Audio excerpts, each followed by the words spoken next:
Hamas కు Trump మరోసారి warning ఇచ్చాడు. శనివారం మధ్యాహ్నానికి బంధనుడు విడుదల చేయాలంటూ చెప్పుకొచ్చాడు.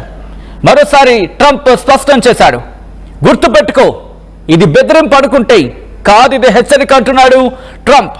బంధనుడు విడుదల చేయకపోతే తీవ్ర పరిణామాలు ఉంటాయంటున్నాడు ట్రంప్.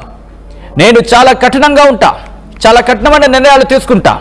శనివారం మధ్యాహ్నం తర్వాత ఏదైనా జరగచ్చు అంటున్నాడు ట్రంప్ వార్నింగ్.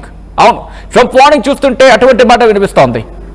లేకపోతే నరకం చూడాల్సి వస్తుందంటూ హమాస్ కు హెచ్చరిస్తున్నాడు. అమెరికా కాలమానం ప్రకారం శనివారం మధ్యాహ్నం 12 గంటల వరకు టైం ఇచ్చాడు ట్రంప్. అంటే అమెరికా కాలమానం ప్రకారం 12 గంటలకు టచ్ అయిందా ముళ్ళు, ఆ తర్వాత నిమిషం ఏదైనా జరగచ్చు.